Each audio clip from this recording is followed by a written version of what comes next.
Hello, YouTube friends. Jamie here. Today I'm going to talk with you about First Nephi chapter 17, and I'm going to post a link to that chapter in the show notes below. Now, chapter 17 of First Nephi in the Book of Mormon talks about their experiences going through the wilderness. I always love when the scriptures talk about women and we get a glimpse into what it means to be a woman, what the essence of women in the gospel is. And I think we get some really cool hints within these first few verses. So it says that they mostly traveled eastward and they did wade through much affliction in the wilderness, and our women did bear children in the wilderness. So we know that their families are growing all while they're packing it out in the middle of nowhere. Verse 4 talks about how their time in the wilderness was 8 years, and this is definitely significant. I looked up the number 8 in Hebrew, and I will share some of the insights that I found. I'm not sure that this site was like the most authoritative one ever, but it was graceandtorah.net. But I did enjoy some of the thoughts that were shared on this site. It talks about how the number for 8 is pronounced Shimoni or Shimona, and it literally means to make fat. And it says these are represent a new beginning, not just complete, like 7. 7 means that something is kind of done, but satiated. Becoming fat is having more than enough. So this is beyond the 7. This is a total new beginning. It's full to overflowing, moving from the natural to the supernatural. It transcends natural time and space to the supernatural realm. Figuratively, 8 takes one through a full cycle of 7 and begins anew. It's day 1 of creation, but it also alludes to greater authority because it's a doubled 4, and 4 has to do with authority, accountability, and holiness or set apartness. So what I love about this is that in this time of the wilderness, look at what we have in these verses. We have women bearing children in the wilderness, right? This is more than enough that they're able to create beyond themselves. We get a sense of Adam and Eve sort of a thing. This is a new beginning in this new place. They're not even to the promised land yet. They're in the wilderness. I just see a lot of Adam and Eve imagery here. But also verse 2, it says, "And so great were the blessings upon the Lord of the Lord upon us, that while we did live upon the raw meat in the wilderness, our women did give plenty of suck for their children, and were strong, yea, even like unto the men. And they began to bear their journeyings without murmurings." So what I love about this verse to me is that I'm just looking, I really love thinking about things in symbolic terms and thinking about how ideas can be linked across the scriptures, and that gives me a richer context for understanding things. A lot of times we talk about that we need to have milk before meat.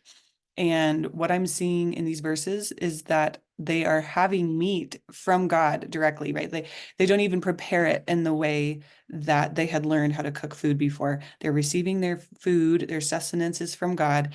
And because of this, they're able to provide milk for their children, that their children can be strong, and that the women are powerful or strong like unto the men. And I think that this is the essence of what it means to have true religion, to truly steward your family. Truly stewarding your family means that you're receiving the information or wisdom that you need from God and in God's ways, and you're able to share that with children who are not able to consume meat yet, but they're able to receive that. And the women, I think, represent sort of this, they're an in between. They're like a transitory or a Christ-like medium in between, the fathers and the children. They're a veil between them. Anyways, I see so much temple imagery in this as well. Also, it says, "And thus we see that the commandments of God must be fulfilled. And if it so be that the children of men keep the commandments of God, he doth nourish them and strengthen them and provide means whereby they can accomplish the thing which he has commanded them. Wherefore he did provide means for us while we did sojourn in the wilderness." So we're seeing that this is also referencing covenant promises. Covenant promises include both spiritual and temporal blessings. But we see that it's connected here, like do what God commands you, and obedience is the first sort of experience that we have in coming to know God, right? Obedience to God's commandments. And what does that mean exactly? In this case, it was to go into the wilderness. It says, we came to the land which we called bountiful because of its much fruit and also wild honey. And all these things were prepared of the Lord that we might not perish. And so they're receiving their fruit so that they don't suffer from scurvy. And wild honey has many nutritious qualities.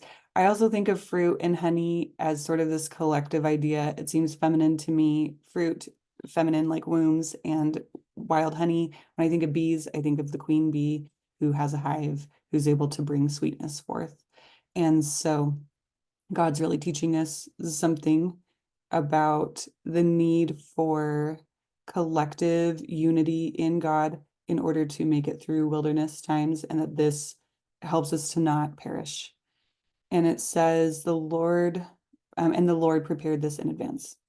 And he says, we beheld the sea, which we called Arantium, which being interpreted as many waters.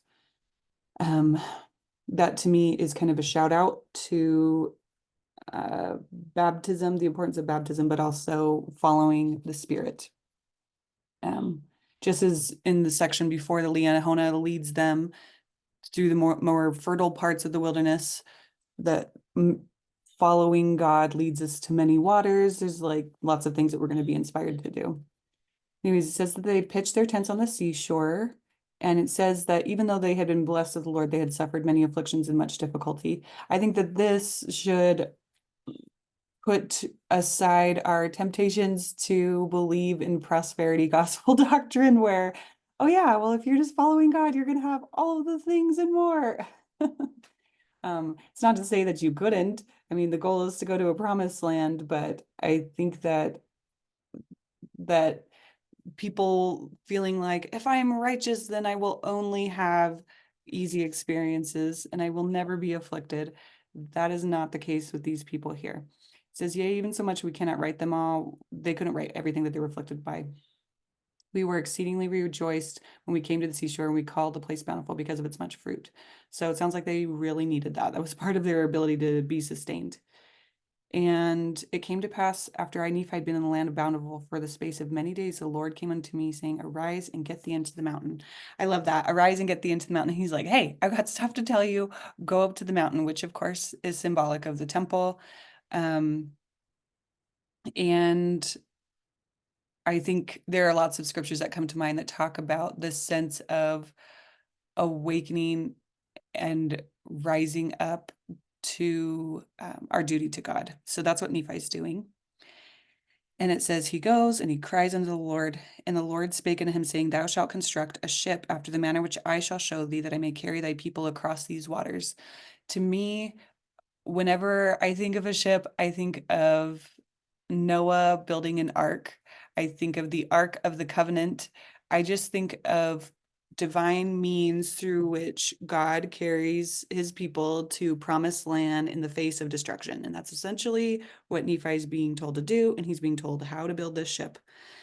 And he asks God, where do I go find ore to molten these tools? And how can I do this, in the way that you told me to? And so God tells him where to go. And Nephi makes a bellows to blow fire from the skins of beasts. To me, this also reminds me of the altar in the temple. Let's finish this verse. It says, and after I'd made a bellows that I might have wherewith to blow the fire, I did smite two stones together that I might make fire. So I see this imagery of stones coming together to make fire. Think, an altar built up with stones. Think of the animals that are sacrificed in order to bring forth like the incense and the fire that goes up to God as a witness that the sacrifice that has been made is proper. I see all of those elements there. It says, for the Lord had not hitherto suffered that we should make much fire as we journeyed in the wilderness. For he said, I will make thy food become sweet, that you cook it not. In that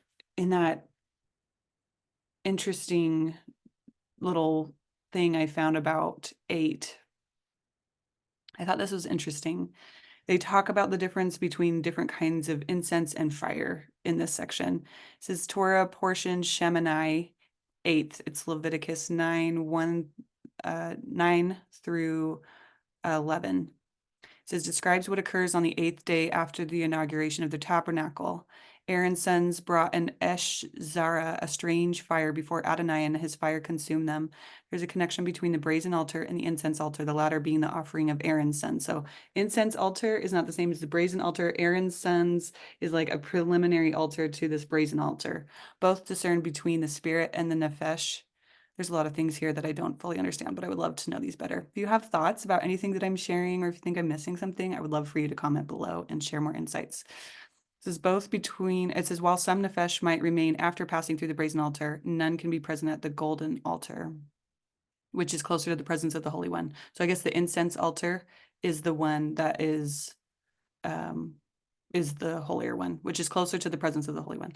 For Yahweh our God is a consuming fire. He's a jealous God. His priests are required to teach the people the difference between the holy and the profane. And so, and it goes on here, while new beginnings sound wonderful to the soul, it is imperative that one considers the cost for this to occur. All new life, new births, and new beginnings require a death, at least figuratively. The old must die in order for new life or a new beginning to occur. The Nephesh hates this message because it does not want to relinquish the power of the soul, the power of sin, to God's holy fire altar. The ego wars against letting go to submission and obedience because it cannot see past the natural earthly realm. It does not understand that the smoke rising up from its demise is the way to the heavenly realm and true life. Okay, so I love this too because fire comes up later in this section when Nephi's brothers are fighting against him. And obviously, they do not understand that, hey, you're the sacrifice. It's through sacrificing all of these things in Jerusalem that you're going to be able to be coming into the promised land. They don't get that. But we can see that Nephi individually is doing the work to have a relationship with God where he is offering sacrifices to God according to what God instructs them to do. And that's creating light within him. We see this is what distinguishes Nephi as a leader amongst his brethren. It's his relationship with God directly. We're outside the context of the regular leadership lines that we understood when we were back in Jerusalem, because this is a new branch that's being formed. It says, for the Lord had not hitherto, and that God hadn't let them light fires. Probably they're being pursued by other people from Jerusalem, I bet, and that was a means of protecting the people so that they could be safe.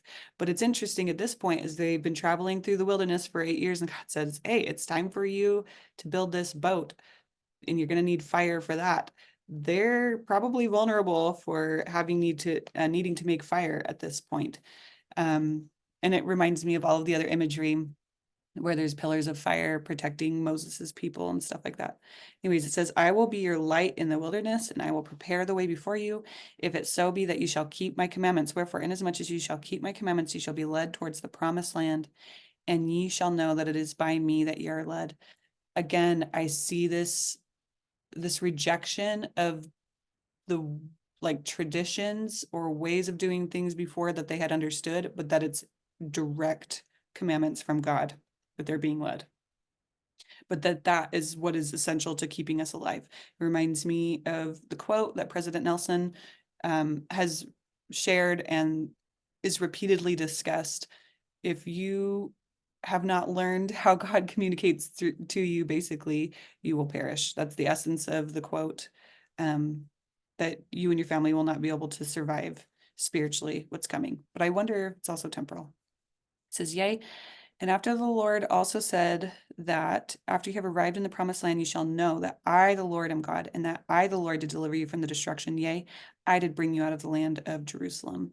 So it's, how do you know God? Well, you have these miracles, you have these experiences where you encounter God, and there will be no other explanation except for this is a miracle.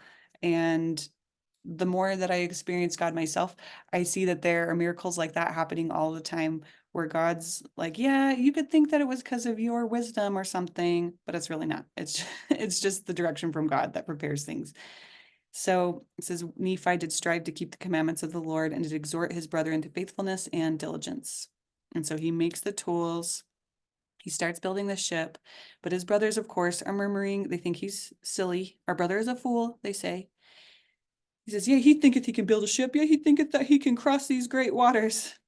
And I think of Jesus inviting Peter to cross the waters to come to him when I think of waters and crossing waters to the promised land. And I see a lot of sentiment of this discussion of, oh, yeah, well, somebody else could do that, but not you, or this isn't for us, or you're crazy to think that you can come into the presence of God in this life. But in this case, they're literally talking about a ship that they think can't bring you to God. There's a lot of reasons that people don't believe in the promises that are given from God about what is possible, but I just see some symbolism there. Anyways, it says, and thus my brethren did complain against me, and they were desirous that they might not labor, for they did not believe that I could build a ship, neither would they believe that I was instructed of the Lord. So part of why Nephi understands the ways of God and Laman and Lemuel do not is that they're not curious about asking God questions, and they don't actually do the things that God asks them to do. Everything that they're given basically comes through Nephi, who's telling them something to do. And so I think this is an invitation to everybody to make sure we're receiving instructions directly from God about the kinds of things that we should do. It says that this makes Nephi very sorrowful because of the hardness of their hearts. So this theme of hard hearts and stiff necks, you know, the doctrine of Christ is essentially that with broken hearts and contrite spirits, we can give those to God, and that God can do the things necessary to transform our natures so that we can come into God's presence. We can be transformed ourselves, and we can come into God's presence. Those are both true. And he sees that the hardness of their hearts is the thing that's preventing them from coming into God's presence and to knowing God's ways. It says he was sorrowful that they were glad in their hearts. They'd rejoice over me, saying, we knew that you could not construct a ship, for we knew you were lacking in judgment. Wherefore thou canst not accomplish so great a work. Yes, that's how I hear Laman and Lemuel in my mind. And I see them as the great and spacious building, like that mocking. Nephi is over here partaking of the fruit of this tree and wanting to share it with his family and saying, hey, look, this is how we come to a promised land. This is how we do the things that God's inspired us to do. Like experience this love, experience this life that gets us through these hard times. And Laman and Lemuel do not see. They are mocking, they are judging. And I think verse 20 is interesting. It says, and thou art like unto our father, led away by the foolish imaginations of his heart. Yea, he hath led us out of the land of Jerusalem, and we have wandered in the wilderness for these many years, and our women have toiled, being big with child. They have borne children in the wilderness and suffered all things, save it were death. And it would have been better that they had died before they came out of Jerusalem than to have suffered these afflictions. So what I see here with their great and spacious philosophy is basically, let's break this down, is that that life that includes any suffering at all is not worth living. It would be better to die. Do you see how there's like a philosophy of death woven into this? And when I think about our modern day society, I see a lot of this. If anybody's ever read Brave New World, they take a pill. What is it, like a soma or something? I can't remember what it's called. They have their little happy pills so that they can just feel good all the time, and everybody belongs to everybody. And there's these weirdo people that live out in the wilderness, these native wilderness living people, where they still call themselves mothers and fathers, and they like nurse their babies weird. And so I see that Laman and Lemuel's philosophy is more in the Brave New World sort of idea. Like, we shouldn't ever have to suffer. It would be better to die than to suffer. So like they build up buffers in their minds, and with their society to prevent themselves from experiencing any of the rich sort of experiences that God would give us if we were willing to come and follow God and understand God's ways, which include an ability to embrace all of the things. Part of what I read when I was reading about the number 8 in Hebrew was how there's a differentiation between the types of animals that were sacrificed and clean animals versus unclean animals. And they talk about clean animals being those with the cloven hoofs, because there's sort of this distinction, the separation. Cloven hoof animals chew cud, they digest, they ponder on the things that they are consuming so they can discern the difference between what is of worth and what is not. And unclean animals like pigs, they just eat all of it. They process everything. They don't distinguish the difference between right and wrong. between righteous purposes and evil purposes. They are not seeing that Jerusalem is prepped and primed for destruction because they are not following the commandments of God. And I think it's interesting too that they talk about they're, Laman and Lemuel are trying to make this defense of the people in Jerusalem here. And in verse 21, it says, behold, these many years we have suffered in the wilderness, which time we might have enjoyed our possessions in the land of our inheritance. Yea, we might have been happy. So I see that they're committed to what they already know, what is happy right now, what is comfortable. It's like, I've gotten my inheritance. I'm done. Joseph Smith warned us against setting up stakes in Zion, and that we should always be willing to go further and let God teach us more and more and more. I think that's part of why Joseph Smith was martyred, was because he was going to that place to learn more and more and more, and the people were not willing to learn more. It says, and we know that the people who were in the land of Jerusalem were righteous people, for they kept the statutes and judgments of the Lord and all his commandments according to the law of Moses. Wherefore we know that they are righteous people, and our Father hath judged them and led us away. And so he's saying Lehi is just totally out here in left field. These people are already doing everything that God asked them to do, so they're good. So what I see here in this message in the Book of Mormon, and like clearly Laman and Lemuel are the guys who are not getting it, right? What Laman and Lemuel believe is that they have enough and that they need no more. And we see that idea in a lot of places, but I think that we all have a little bit of Laman and Lemuel in us sometimes, where we say, oh, like, I'm good. I just got to endure to the end, like, I'm good. I did all the stuff, checked all the boxes.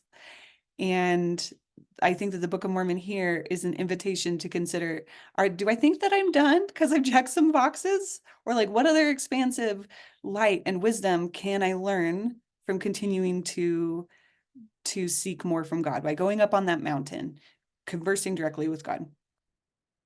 And it says here that Nephi spake unto them, saying, do you believe that our fathers, who were the children of Israel, would have been led out of the hands of the Egyptian if they had not hearkened unto the words of the Lord? I love this.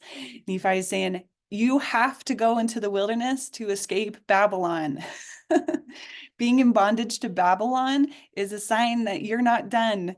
To me, what it means to live in a Zion society is that it does start from within, yes, as we see that Nephi has this individual relationship with God, but it's that you escape Babylon. You do not live in and support Babylon.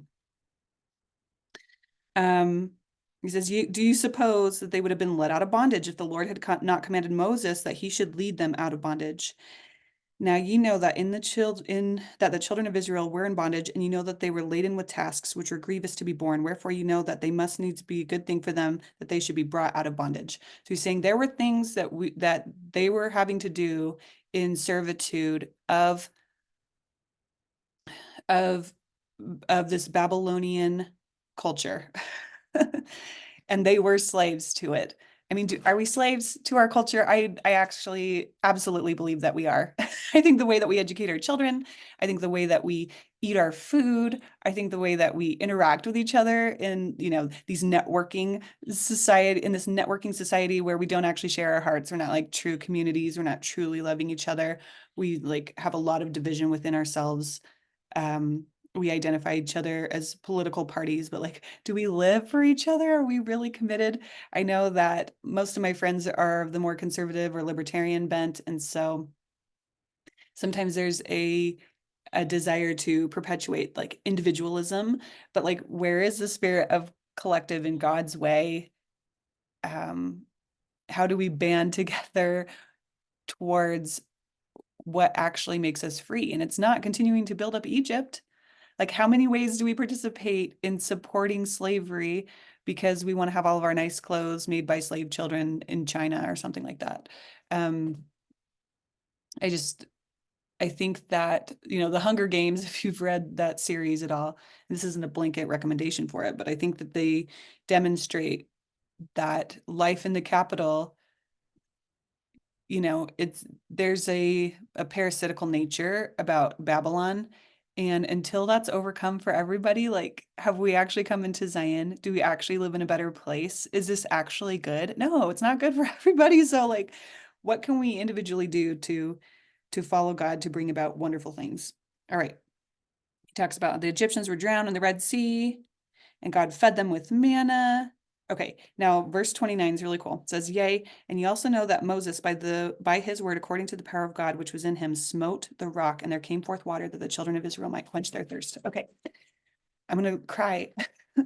I recently, just yesterday, actually, I finally got around to watching the documentary Molly. It was recommended to me by Todd McLauchlin. I'm going to post a link to the interviews that I've done with Todd McLauchlin. You may be interested to listen to those. I think they turned out really well.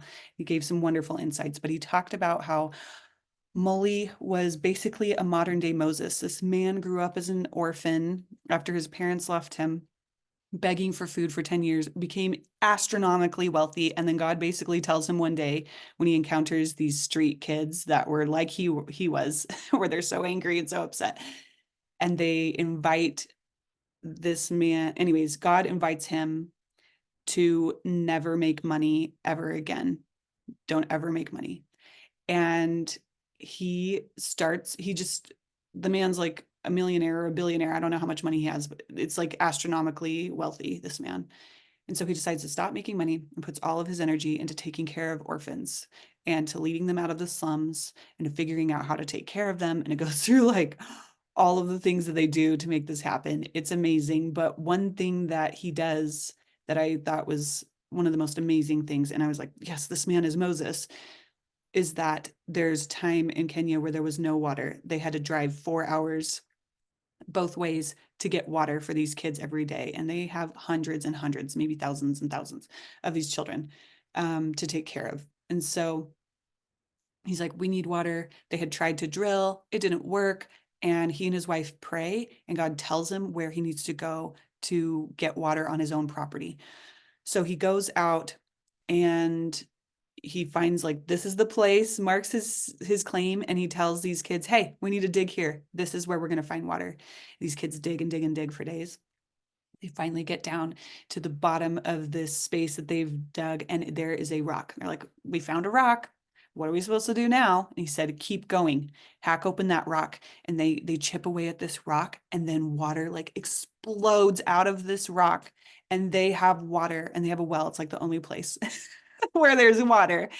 And God's provided the water for these orphans. And like, I just was so impressed with the story of this man's life. Like, what suffering do we endure in our lives that could give us the opportunity to receive the greatest blessings of God for others, not just within our own tight-knit, nuclear family, but how could we bring this to all the orphans, to all the widows, to all those who are in need of help?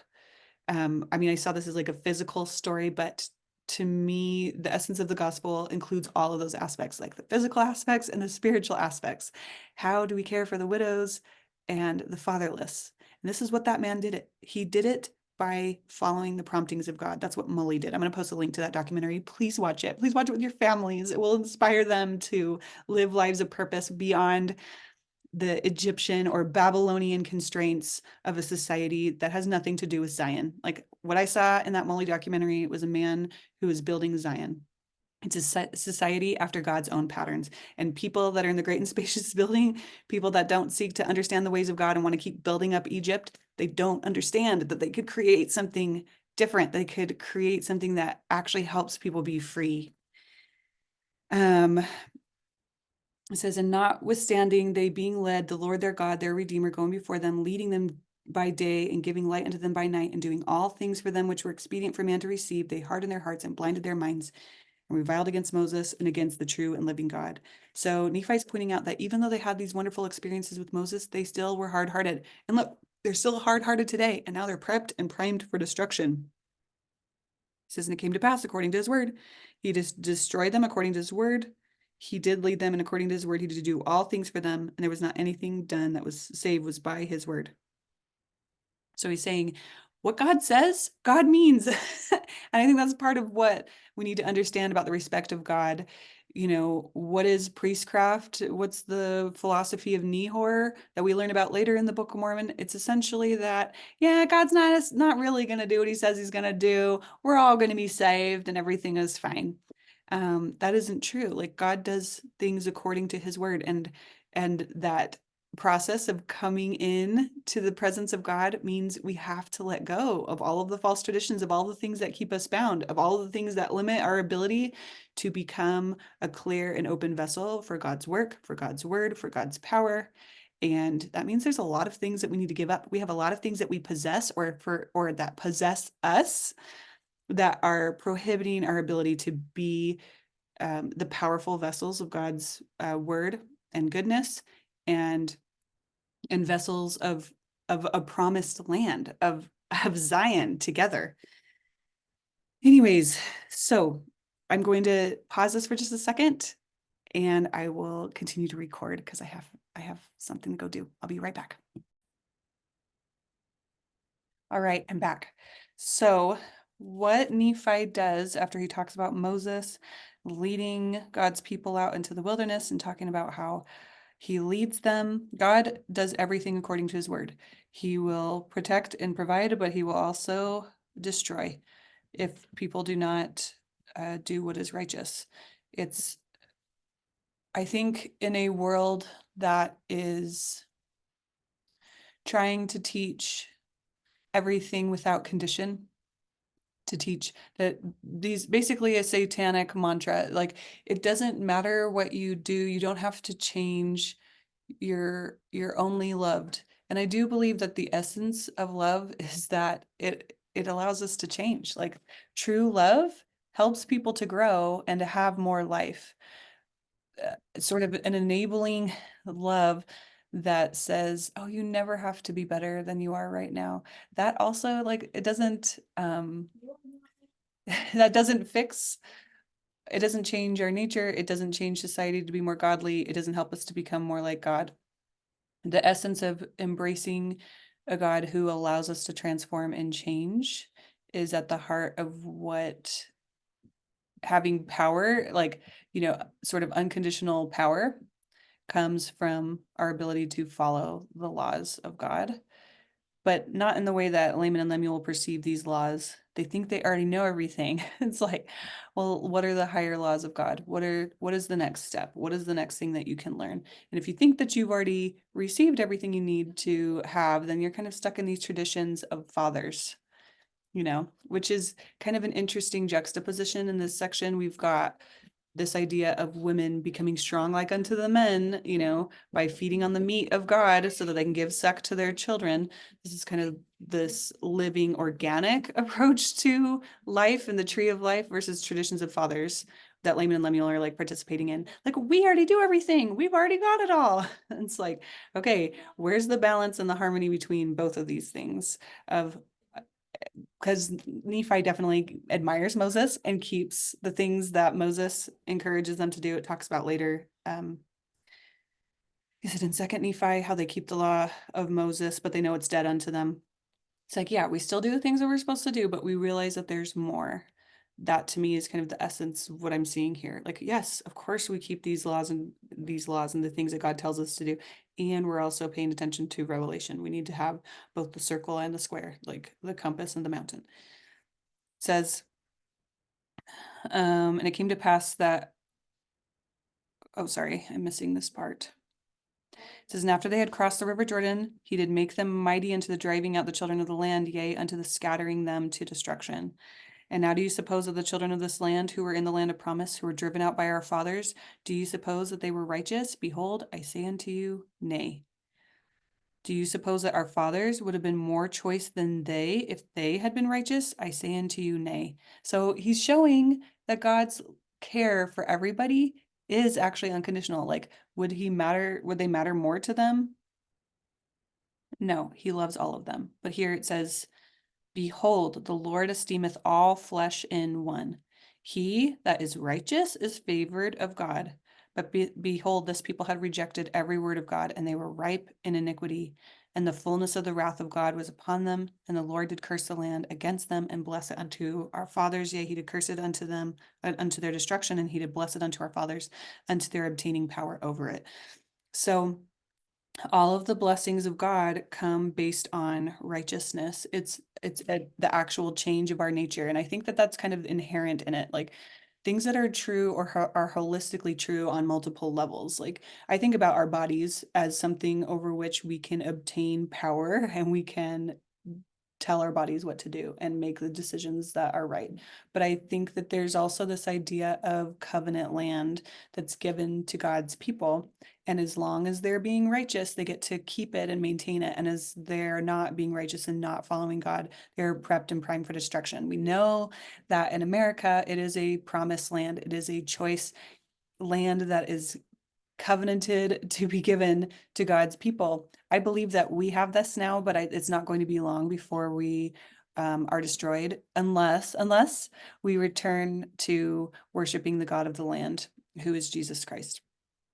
Anyways, it says, behold, the Lord created the earth that it should be inhabited, and he hath created children that they should possess it. And so I think, first of all, this is so helpful in the modern world where we see a lot of this, agenda 2030 UN global goals and stuff, where and in its essence is seeking to destroy humanity. It's like humanity is the problem. We just need to kill more people. Like the depopulation agenda is not here in this verse. The Lord hath created the earth that it should be inhabited. Like you should have babies. Humans are meant to be here. The earth is for humans.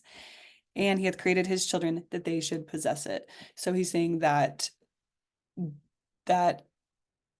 not only should we have the earth, but we should own it. And to me, possess also means that we steward it. We do what we intend to do with it. It's not that it should just only be its own natural thing, but that we should take righteous ownership of it. This reminds me also of Adam and Eve and God instructing them to till and take care of the garden. Like we've been given this earth, like let's till and take care of it. Let's do the things that bring forth life for humans and for the earth.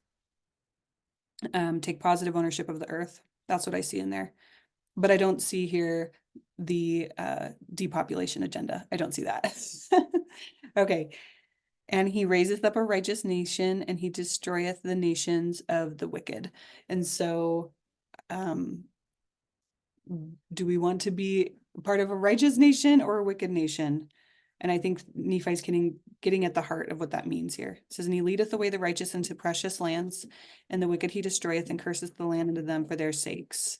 So he's saying that even the curses that come to others, even God's justice, or what we would see maybe as God's wrath or something, is actually for others. Have you ever been in a situation where like your kids, like this happens a lot with my kids, and I'm like, oh man, I got to hold the consequences of these actions because I got to teach them something right.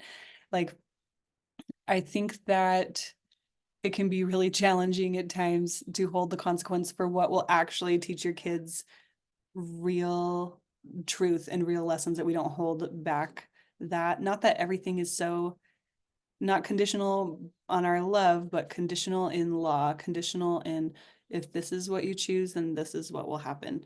I think understanding natural consequences would teach us a lot about how God's laws work.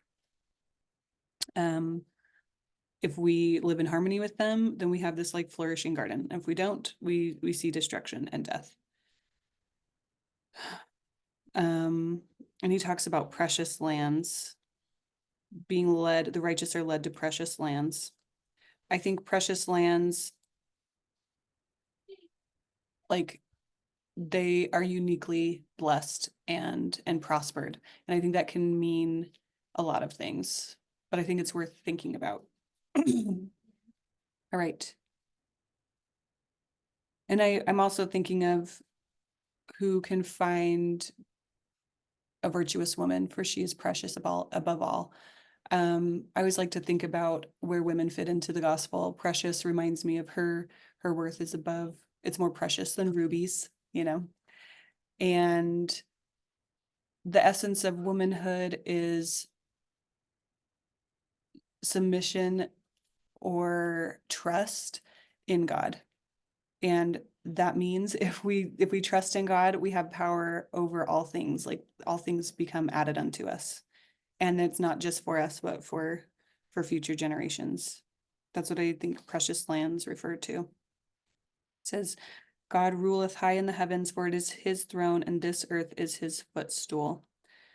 And feet, foundation. It's like, yeah, God builds his foundation on his children who obey and submit to him. And I'm like having all these other thoughts. It's referring here in footnote A, 39A, footstool. It's referring to Isaiah 66:1. And I'm going to just take a minute to look this up. I don't know what I'm going to find here because this isn't one I was thinking about beforehand, but it's just curious to me right now. 66:1 says, "Thus saith the Lord, the heaven is my throne, and the earth is my footstool. Where is the house that ye build unto me, and where is the place of my rest?" When I think about Jesus washing the feet of his disciples on that night, saying, "Oh yeah, like the foundation upon which you rest is clean. It's my foundation." And that the homes that you build and the way that you live your life, the earth of your whole life story and your body and your whole soul and your choices is something upon which I can rest. Hiram Andrews talked about how God's power is always manifest through these organic vessels, which are humans, And can we be God's footstool? Can we be God's vessel? I think that's the essence of righteousness. It says, "And he loveth those who will have him to be their God. Behold, he loveth our fathers, and he covenanted with them, yea, even Abraham, Isaac, and Jacob, and he remembered the covenants which he had made, wherefore he did bring them out of the land of Egypt." So I think a question to ponder on is, am I coming out of the land of Egypt in all of the ways that I possibly could to build God's kingdom? Am I following God through the wildernesses he wants to bring me through? It says, "And he did straighten them in the wilderness with his rod, for they hardened their hearts, even as ye have, and the Lord straightened them because of their iniquity. He sent fiery flying serpents among them, and after they had bitten, he prepared a way that they might be healed. And the labor which they had to perform was to look, and because of the simpleness of the way or the easiness of it, there were many who perished." Okay, so I'm like, can I put 3 videos at the end of this? I think I could. I want to talk to you a little bit about the essence of healing in God's plan. And this fiery serpent discussion is related to experiences we have seen over the last few years. I'm trying to be careful in my language here. But are there pokey serpents that can leave a little inflammation that have to do with like, can those things be sent as something to chasten people, to help them remember who they should really look to? I think that is something that we see here. I'm being so vague, and if you know if you know what I believe about certain kinds of preventative medicine, then you'll understand what I'm saying. If you don't, you're probably maybe going to be confused, but I want this video to be able to be seen. So I'll post a link to my story and my views on healing there, and what does healing really mean? Because looking to the serpent on the staff is symbolic of looking to Christ to heal us. That's the essence of true healing. And if we don't understand that, we may think that other modes and means of healing are God's way. And I don't believe that that's true. So I will post a link to that at the end of this video. All right, but what's the essence of not being healed? Hard hearts, right? It says, Nephi says that they hardened their hearts from time to time, and they did revile against Moses and also against God, right? So they're going against the one who's trying to lead them to God. They're going against God. And you know that they were led forth by his matchless power into the land of promise. It's like, even still, God's leading them towards the land of promise. And he says, "After all these things, the time has come that they have become wicked, yea, nearly unto ripeness. And I know not, but they are at this day about to be destroyed. For I know that the day must surely come that they must be destroyed, save a few only who shall be led away into captivity." So he's like, a few are going to be able to survive by being taken captive, but everybody else is going to be destroyed. Like, their time is coming. And I think, if the Book of Mormon is a message for us, I think a lot about, are there ways in which I treat my faith as the children of Israel did? Do I think that I can just check off a list of things that I've accomplished and I'm done and I don't need to go any further? Like, I don't need to follow Moses into the wilderness. I don't need to understand like the truly mysterious and beautiful things in the gospel. If we're not going to go there, like, I think Nephi is making the case that that is the essence of destruction. Like, to not know God, to not come up the mount, to know God directly is going to be what keeps us in captivity or destroys us spiritually. It says, wherefore Nephi is testifying of his father's instructions from God. Wherefore the Lord commanded my father that he should depart into the wilderness, and the Jews also sought to take away his life. Yea, and he also sought to take away his life. Wherefore ye are murderers in your hearts, and ye are like unto them. And we have seen that. We've already seen that they've tried to kill Nephi multiple times now, and they're even wishing their wives dead, right? In verse 20, they're saying it would be better if they had died. Like, who is the author of death? Who wants other people to die so that their plans can be fulfilled? Well, people who are murderers in hearts, right? People who want to kill or stifle or limit God's power are murderers in their hearts. Like, there's a lot more life and light that could come if we would be willing to learn the way that God creates miracles and not just this worldly approach to life. It says, you are swift to do iniquity, but slow to remember the Lord your God. Ye have seen an angel, and he spake unto you. Yea, ye have heard his voice from time to time, and he hath spoken to you in a still small voice, but you were past feeling that you could not feel his words. Wherefore he has spoken unto you like unto the voice of thunder, which should cause the earth to shake as if it were to divide asunder. So he's talking about how we can have experiences where we have spiritual sight given to us, or we do know how God's speaking to us, but we don't believe it. And the essence of iniquity or the essence of sin is that we're hardened enough that we can't be soft to parting that veil entirely, to believing everything, which takes our willingness. And he's like, you're not willing to know the things of God, and that's going to not do well for you. He's like, so God's trying to speak to you in bigger ways, like the earth to shake as if it were to divide asunder. I believe earthquakes have already come figuratively, but I believe that they're coming literally too, to soften people's hearts, to wake us up to the fact that we need to pay attention to how God communicates to us.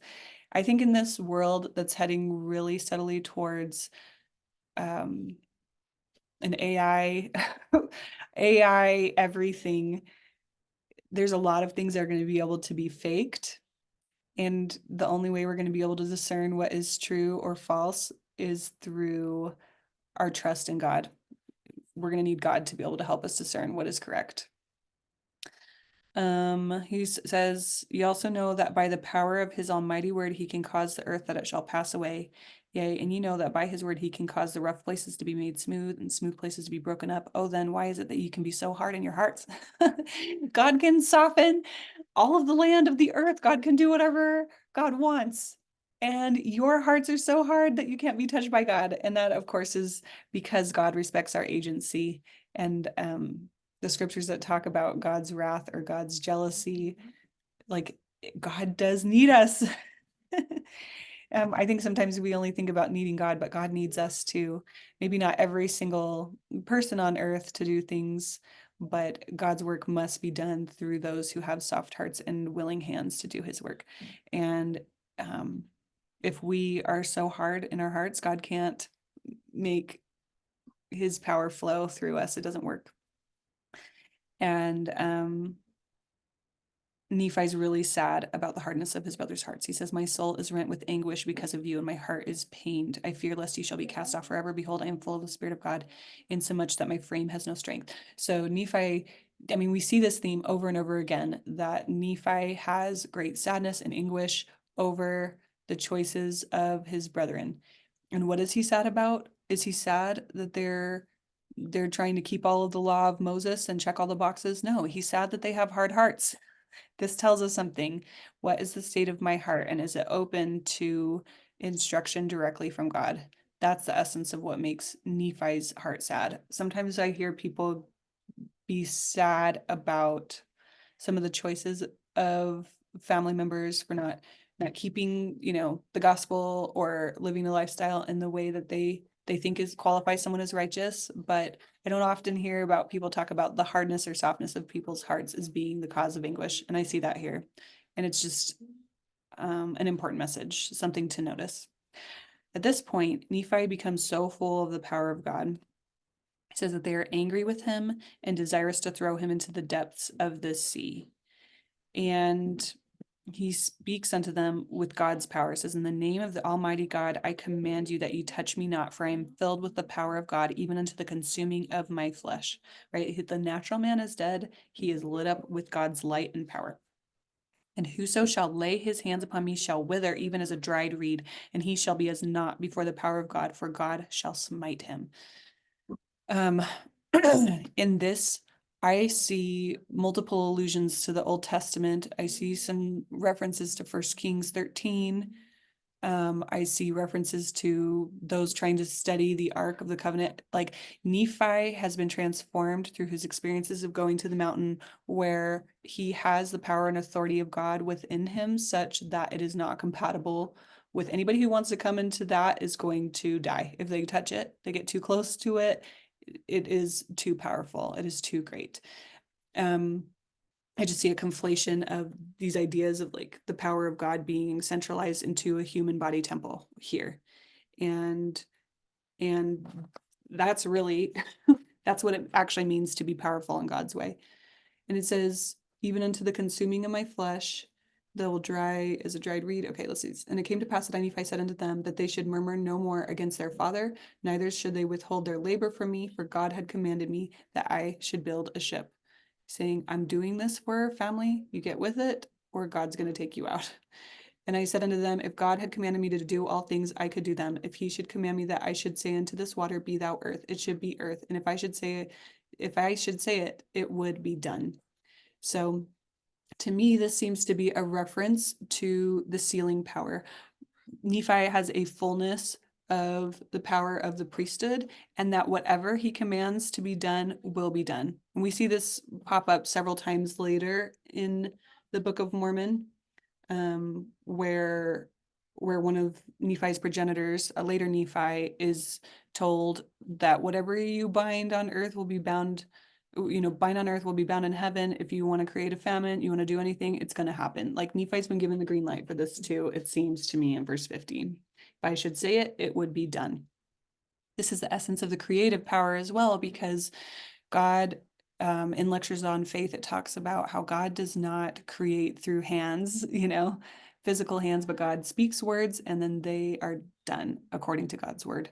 And that's how the earth is created. That's how all things are done. And Nephi saying, look, I have control over the elements. I can do whatever I say is going to be done. It's because he's in perfect harmony with God, right? It says, and now if the Lord has such great power and has wrought so many miracles among the children of men, how is it he cannot instruct me that I should build a ship? So he's really seeking to reason with them, help them come to see that he knows something here and that this can be done. And it came to pass that I, Nephi, said many things unto my brethren, insomuch that they were confounded, and they could not contend against me. Neither durst they lay their hands upon me, nor touch me with their fingers, even for the space of many days. Now they durst not do this, lest they should wither before me. So powerful was the Spirit of God, and thus it had wrought upon them. And so they knew that, yeah, Nephi is being inspired, and there's something fearful about this. This is like, you don't mess with this. They couldn't fight it. And it says, and it came to pass, the Lord said unto me, stretch forth thine hand against thy brethren, and they shall not wither before thee, but I will shock them, saith the Lord, and this will I do, that they may know that I am the Lord their God. And so Nephi is seeking to give some evidence to them that this is what has to happen. And he's giving a warning shock, I guess, first.